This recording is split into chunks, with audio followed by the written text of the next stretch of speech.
Bobby Lashley ने मना कर दिया है कि वो बिल गोल्डबर्ग से फाइट नहीं करेंगे और उन्होंने गोल्डबर्ग को ओल्ड मैन कहा है। और इस हफ्ते मंडे नाइट रॉ का पहला शो हुआ था लाइव फैंस के साथ बहुत टाइम के बाद, और इसलिए रॉ की रेटिंग्स पहले ही हफ्ते में बहुत ज्यादा बढ़ गई है। और डब्ल्यूडब्ल्यूई ने अनाउंस कर दिया है कि आने वाले फ्राइडे नाइट स्मैकडाउन में चैंपियनशिप का मैच होने वाला है। और ब्रॉन स्ट्रोमन के फैंस के लिए एक बुरी खबर ये है कि स्ट्रोमन की जो टी शर्ट्स डब्ल्यूडब्ल्यूई की वेबसाइट पर आ गई थी, जिसको देखकर ये लगने लगा था कि स्ट्रोमन रिटर्न आने वाले हैं, वो दरअसल गलती थी डब्ल्यूडब्ल्यूई वेबसाइट की। और डब्ल्यूडब्ल्यूई के लेजेंड और all time great the Undertaker इस हफ्ते रॉ के बैकस्टेज में थे और टोनी स्टोम आ रही हैं इस हफ्ते स्मैकडाउन में। और नई रॉ वुमेन्स चैंपियन निकी ऐश ने बताया है कि कैसे फीमेल लॉकर रूम में उनकी इस जीत को सेलिब्रेट किया गया। और बिगी ने ये कहा है कि वो रोमन रेक्स पर ही कैश इन करेंगे उनका money in the bank contract, और द मिज अभी लंबे टाइम तक फाइट नहीं करने वाले। और डब्ल्यूडब्ल्यूई 2K22 का रिलीज डेट सामने आ चुका है और रोमन रेक्स को डब्ल्यूडब्ल्यूई का सबसे बड़ा स्टार बोला है डब्ल्यूडब्ल्यूई की सीईओ ट्रिपल एच ने। और पॉल हेमन ने ये कहा है कि आने वाले स्मैकडाउन में रोमन रेक्स अटैक करने वाले हैं जॉन सीना पर। तो आज की इस वीडियो में हम लोग इन ढेर सारे टॉपिक्स के बारे में बात करेंगे, इसलिए वीडियो के आखिर तक बने रहिएगा।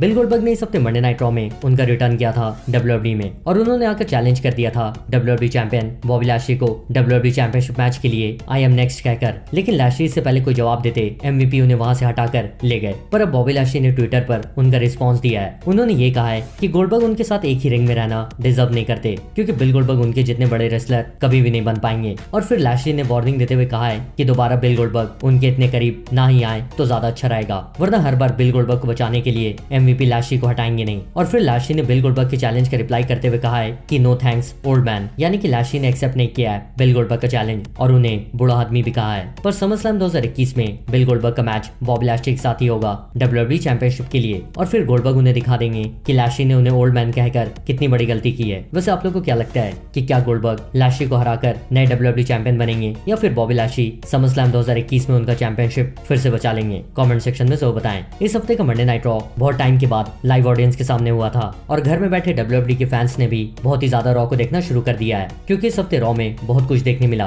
पहले जॉन सीना ने रॉ को ओपन किया और उन्होंने चैलेंज किया रोमन रेक्स को। उसके बाद कीथ ली रिटर्न आए और उन्होंने बॉबी लैशली के साथ फाइट किया। फिर गोल्डबर्ग ने रिटर्न आकर लैशली को चैलेंज कर दिया। उसके बाद शार्लेट फ्लेयर और रिया रिप्ले का रॉ वुमेन्स टाइटल के लिए रीमैच हुआ, और उसके बाद money in the bank contract जीतने के अगले दिन निकी ऐश ने उनका money in the bank contract cash in किया शार्लेट पे, और वो नई चैंपियन भी बन गई। तो इस हफ्ते का रॉ पूरा एक्शन पैक था, इसलिए बहुत से फैंस ने इस हफ्ते के रॉ को देखा है और रॉ की रेटिंग्स बढ़ गई है। और इस हफ्ते के रॉ को देखा था 1.923 मिलियन व्यूअर्स ने, जबकि पिछले हफ्ते का रॉ जो कि आखिरी रॉ था थंडरडोम अरीना में, उसे देखा था 1.609 मिलियन व्यूअर्स ने। तो चलिए उम्मीद करते हैं कि रॉ की रेटिंग्स इसी तरह बढ़ी रहे। आने वाले फ्राइडे नाइट स्मैकडाउन के लिए डब्ल्यूडब्ल्यूई ने यह अनाउंस कर दिया है कि John Cena face to face आएंगे रोमन रेक्स के साथ। इसके अलावा डब्ल्यूडब्ल्यूई ने यह भी अनाउंस किया है कि SmackDown women's champion Bianca Belair एक बार फिर से फाइट करेंगी कार्मेला के साथ, और इन दोनों का मैच स्मैकडाउन वुमेन्स चैंपियनशिप के लिए होगा। और इस हफ्ते साशा बैंक्स का भी रिटर्न फैंस को देखने मिल सकता है बियांका के मैच में, क्योंकि रॉ में भी बहुत से रिटर्न्स फैंस को देखने मिले, इसलिए अब स्मैकडाउन में भी साशा बैंक्स का रिटर्न फैंस को देखने मिल सकता है। ब्रॉन स्ट्रोमन को बजट कट का रीजन देकर डब्ल्यूडब्ल्यूई ने फायर कर दिया था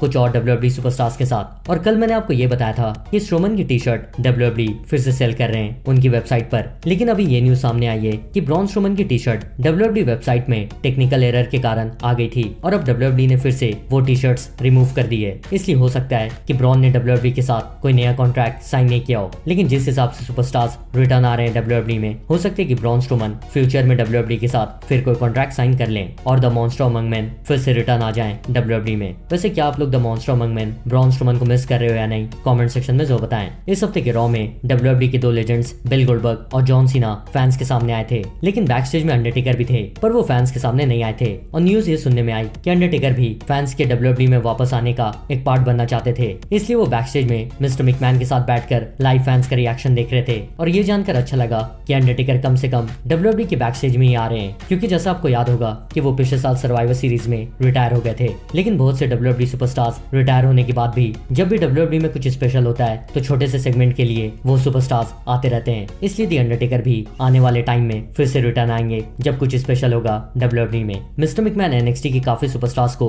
मेन रोस्टर में लेकर आ रहे हैं ताकि लाइव फैंस को कुछ नया देखने मिलते रहे। इसलिए लाइव फैंस के आने से एक हफ्ते पहले शॉर्टसी ब्लैक हार्ट और टेगन नॉक्स आ गई फ्राइडे नाइट स्मैकडाउन में, और अभी 2 हफ्तों से वो लगातार जीत भी रही हैं। फिर इस हफ्ते मंडे नाइट रॉ में एनएक्सटी चैंपियन कैरियन क्रॉस ने उनका डेब्यू किया, लेकिन वो उनका पहला मैच हार गए जेफ हार्डी से। और अब आने वाले फ्राइडे नाइट स्मैकडाउन में टोनी स्टोम उनका डेब्यू करेंगी स्मैकडाउन में। और टोनी स्टोम ने 2018 का मे यंग क्लासिक जीता है, और इसके अलावा वो एक बार एनएक्सटी यूके वुमेन्स चैंपियन भी बन चुकी हैं। हैं और PW इनसाइडर ने ये बताया है कि टोनी फेस सुपरस्टार बनकर आएंगी इस हफ्ते के फ्राइडे नाइट स्मैकडाउन में। निकी क्रॉस, जिनका नाम सुपर हीरोइन बनने के बाद निकी ऐश हो चुका है, उनके लिए अभी ये कुछ दिन बहुत ही ज्यादा खास थे, क्योंकि पहले उन्होंने money in the bank pay per view में बाकी की 7 फीमेल सुपरस्टार्स को हराकर women's money in the bank contract जीत लिया है और अगले ही दिन मंडे नाइट रॉ में उन्होंने उनका कॉन्ट्रैक्ट कैश इन किया शार्लेट फेयर पे और अब वो नई रॉ वुमेन्स चैंपियन भी बन चुकी हैं। और निकी ऐश ने WWE के शो द बम्प में ये बताया है कि जब वो लॉकर रूम में गई तो बाकी की जितनी भी फीमेल सुपरस्टार्स थी उनका इंतजार कर रही थी और जैसे ही वो लॉकर रूम में आई सभी फीमेल सुपरस्टार्स ने मिलकर उन्हें कंधे पर उठा लिया।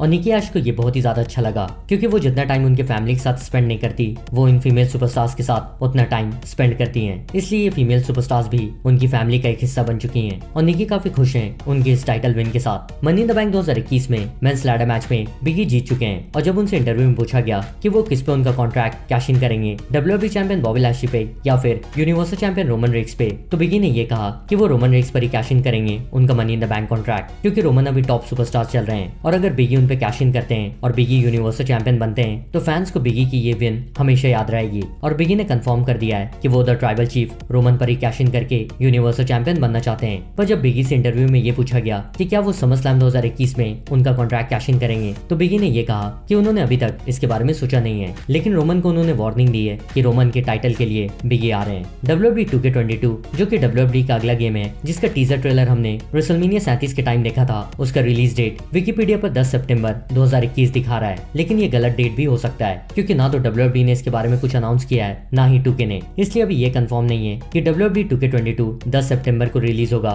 या फिर बाकी के WWE गेम्स की तरह 2K22 भी अक्टूबर के महीने में रिलीज होगा। द मिज जो कि इंजर्ड हो गए थे ज़ॉम्बी लंबरजैक मैच में, उन्होंने ये कहा है कि अभी बहुत टाइम है जब वो दोबारा से फाइट कर पाएंगे, क्योंकि ना तो वो खुद 100% ठीक फील कर रहे हैं, ना ही उनके डॉक्टर्स ने उन्हें फाइट करने के लिए क्लियर किया है। The tribal chief Roman Reigns जो कि अभी यूनिवर्सल चैंपियन है, उनके बारे में ट्रिपल एच ने कहा है कि वो अभी WWE के टॉप सुपरस्टार हैं, क्योंकि रोमन ने उनके कैरेक्टर को तब डेवलप किया है जब कोई फैंस नहीं आ रहे थे और अब रोमन एक अलग ही लेवल पर परफॉर्म कर रहे हैं, इसलिए ट्रिपल एच अभी रोमन रेक्स को WWE के टॉप सुपरस्टार मानते हैं। और जैसा मैंने आपको थोड़ी देर पहले बताया कि WWE ने अनाउंस कर दिया है कि John Cena face to face आने वाले हैं रोमन रेक्स के साथ, और इसलिए पॉल हेमन ने ट्विटर पर कहा है कि सीना के चैलेंज का जवाब रोमन सिर्फ बातों से नहीं लेकिन किसी और तरीके से भी देंगे, यानी कि आने वाले फ्राइडे नाइट स्मैकडाउन में पॉल हेमन ने ये बोल दिया है कि रोमन रेक्स अटैक करेंगे जॉन सीना पर। वैसे आप लोग इन दोनों के मैच में किसको सपोर्ट कर रहे हो, the 16 time world champion John Cena को या फिर the tribal chief universal champion Roman Reigns को? कमेंट सेक्शन में बताएं और जाने से पहले इस वीडियो को लाइक जरूर करिएगा